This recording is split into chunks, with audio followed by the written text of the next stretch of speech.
All right, guys, I know that first video was really long. It was a lot of information, but I wanted to show you at least one problem where I go through everything except for graphing. We'll start graphing tomorrow, but I'll go through everything else in that first part. So here's my example. Again, notice that the example is very similar to what we were doing in our previous chapter, except for instead of equaling 0, it equals y.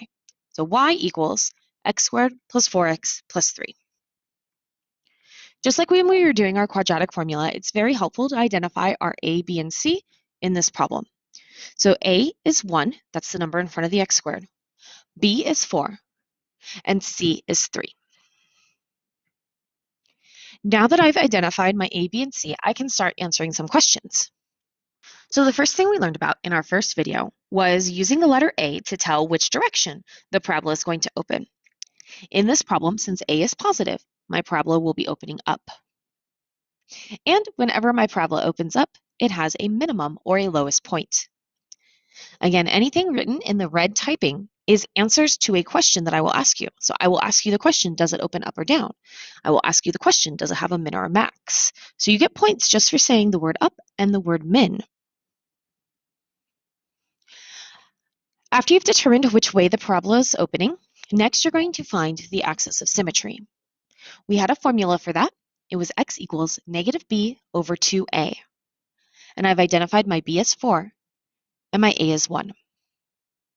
For our purposes in this chapter, we will make sure that your axis of symmetry is always a whole number.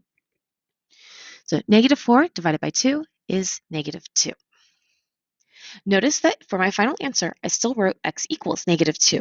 Remember that this is a linear equation, so it must be written as an equation of a line. This is a vertical line, straight up and down. X equals negative 2. If you forget the x equals, it is wrong. Now that I've discovered my axis of symmetry, I will be finding my vertex. I've already found half the vertex. The x-coordinate is the negative 2. To find the other half, I'm going to plug the negative 2 back into the original formula, and I will solve.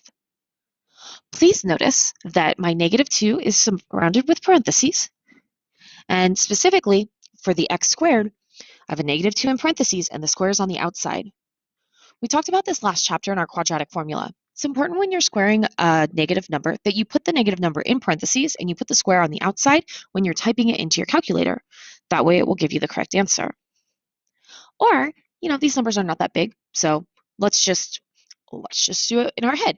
So negative 2 squared is positive 4, and 4 times negative 2 is negative 8.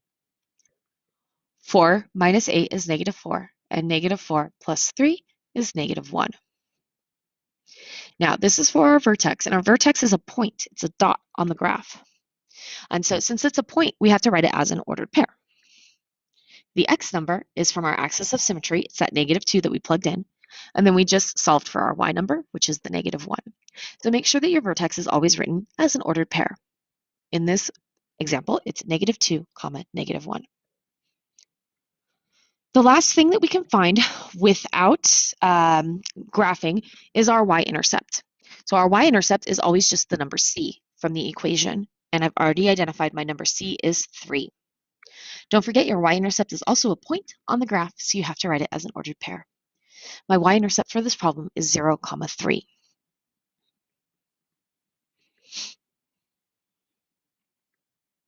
If I wanted to find my x-intercepts, I would graph, or you could use what we learned in our previous chapter, which is solving by factoring or solving by the quadratic formula.